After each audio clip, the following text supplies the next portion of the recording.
This is a quick demo of how to get your Gryphon software up and running. The first thing you want to do is get a license key.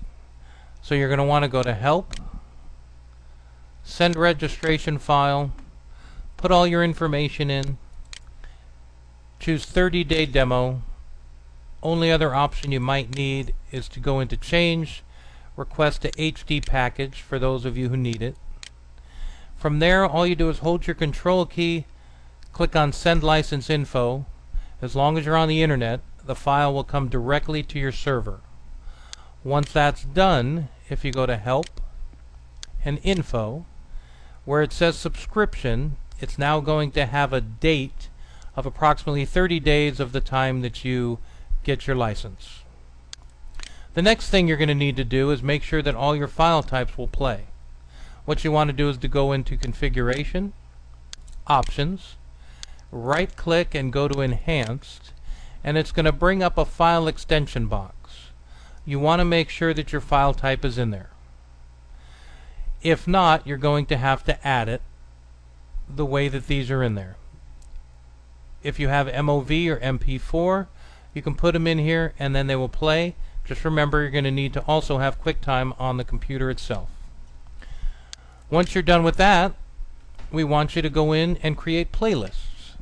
So what you're going to do is go into Edit Playlist. It's going to bring up your playlist editor, and within here you're going to have the option to go into Playlist, New, and bring up all your templates of playlists. What you should do is go in and create one of each of these playlists, which will show you different features and different ways to create your schedule.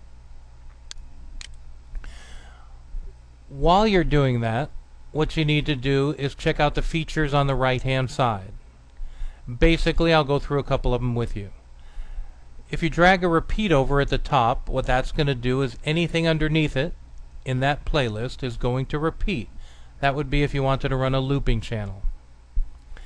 You can also add a clock, a crawl, or a logo.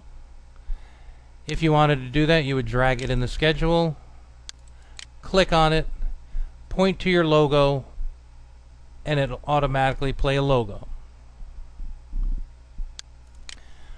Also, you have the ability to run a insert directory, which would be any Windows directory that you have with video files in it. Just like this here, you would drag into the schedule, click on it, go to the path, choose it, and then it would show you the path, and all those files will play within that directory. The other thing you have is if you wanted a master playlist or master schedule, and you wanted to create different type of playlist templates within that, you'd be able to insert a playlist. Basically, all you would do is put in go to your playlist directory, choose the playlist that you wanted, and run it.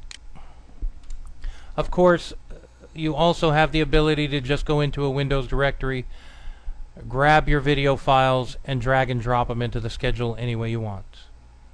Once you're done with that, what you're going to want to do is click Save, go back to your master software, and if you use the default playlist, all your changes would automatically be in here.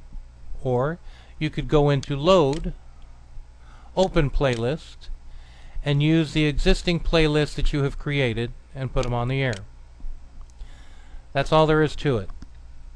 Once you're done with that and you've written down all your questions, we suggest you send us an email at support@d-co.com. Again, it's support@d-co.com,